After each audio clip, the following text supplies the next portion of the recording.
Não adianta, não adianta. O agir de Deus é totalmente diferente daquilo que a gente imagina, porque a gente quer colocar Deus numa caixinha e a gente não consegue.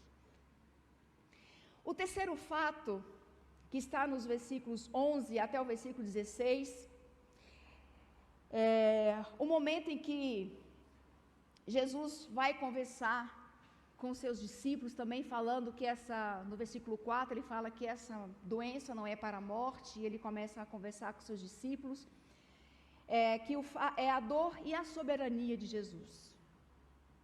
Esse é o terceiro fato, a dor e a soberania de Jesus. No versículo 11, depois de dizer, prosseguiu, nosso amigo Lázaro adormeceu, mas eu vou até lá para acordá-lo. E aí os seus discípulos falaram, mestre, se ele está dormindo, ele vai melhorar. E Jesus fala, Jesus tinha falado de sua morte, mas os seus discípulos pensaram que ele estava falando simplesmente do sono. Então, ele olha para os discípulos e tira o óculos e fala assim, Lázaro morreu. Os discípulos certamente levam um susto, você estava dormindo, agora morreu? E quando a gente fala da dor e da soberania de Jesus, no versículo 4, quando ele escuta o recado, ele diz assim, presta atenção, no versículo 4 ele diz assim, essa doença não acabará em morte, mas Lázaro morreu. Como assim não acabará em morte, se Lázaro morreu? Jesus errou? Não. O que ele quis dizer é que aquela situação não ia acabar na morte de Lázaro. Ali não era o fim. A morte de Lázaro não era o fim dessa situação.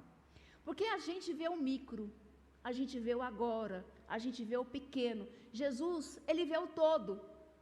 Ele olha assim, ele vê o passado, ele vê o presente, ele vê o futuro. Ele vê toda a existência da humanidade. Ele vê o todo.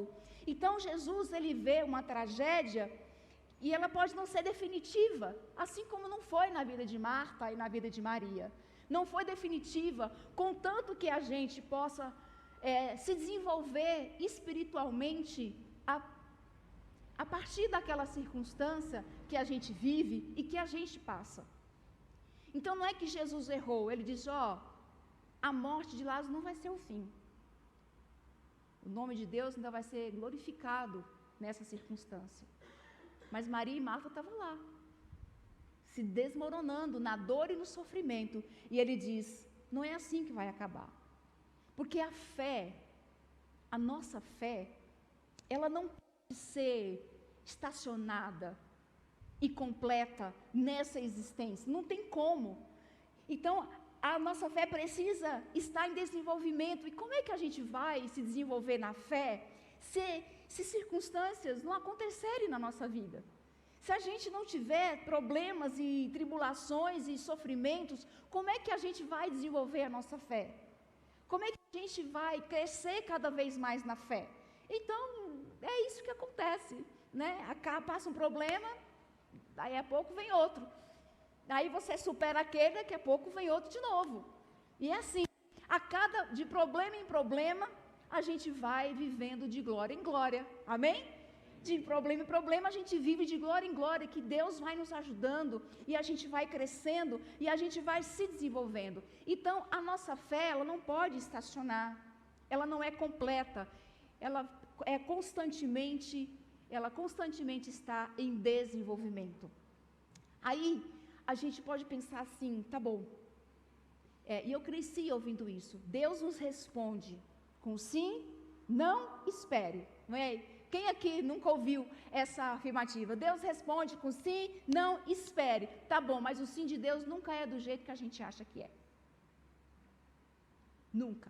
Na quinta-feira, a Miriam compartilhou o testemunho dela aqui, que na outra quinta-feira, ela trouxe o pedido de oração, nós oramos aqui, por uma condição do trabalho que ela ia viver na sexta. E na quinta-feira ela compartilhou com a gente. Deus respondeu, mas foi do jeito que você imaginava? Foi na hora que você imaginava? Não foi. Deus responde, mas nunca o sim de Deus é do jeito que a gente imagina e é do jeito que a gente espera. Agora, e o não e o espere? Você está orando por uma situação, Deus não respondeu ainda. Como é que você vai saber que é o espere e que é o não? Como é que você vai saber? Eu não sei. Como é que a gente vai saber que o silêncio de Deus é um não ou é um espere? Fala, mais tarde, espera mais 2 dias, que daí eu chego, tá bom? Não tem como a gente saber. Não tem como a gente imaginar como é que essa resposta de Deus, porque mesmo assim, não é do jeito que a gente imagina. E aí, está o silêncio de Deus. É um espere? Não sei se é um espere. É um não? Também não sei que é um não. Mas a verdade é que a gente precisa entender a soberania de Deus. A soberania de Deus nas nossas vidas. Não tem a ver, a nossa dor não tem a ver se a gente espera que Deus traga um alívio, que Deus traga uma solução.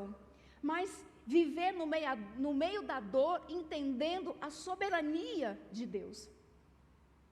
Lá em 2 Coríntios 12, 9, fala que Paulo estava orando a Deus, pedindo a ele livramento de uma condição que é chamada de espinho na carne. E por 3 vezes ele orou, e a resposta de Deus foi: Paulo, a minha graça é suficiente para você.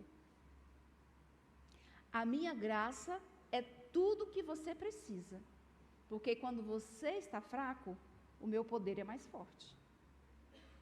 É essa a resposta que Deus dá para Paulo. O meu poder é mais forte quando você está fraco. Então, entender a soberania de Deus, que mesmo na dor, Ele tem um propósito, Ele tem um plano, mesmo naquilo que eu estou vivendo, que não é fácil, que é difícil, mas entender que isso sim pode ter um propósito de Deus. E aí no versículo seguinte, Paulo diz assim: então eu fico mais feliz com as minhas fraquezas, para que o poder de Cristo repouse sobre mim. Porque quando eu perco a minha força, eu tenho toda a força de Cristo em mim. Quando eu perco a minha força, ou seja, quando eu estou fraco, eu tenho toda a força de Cristo em mim. Então, entender a soberania de Deus é entender que a oração que eu faço, a oração que você faz, não consiste em neutralizar a resistência de Deus para o que eu quero. A oração não consiste em neutralizar, não é tentar neutralizar a resistência de Deus em realizar aquilo que eu quero. A oração é identificar a minha necessidade, aquilo que eu preciso, e saber se essa minha necessidade está alinhada com a vontade de Deus. Se aquilo que eu estou orando, que eu estou pedindo, está alinhada com aquilo que Deus quer de mim.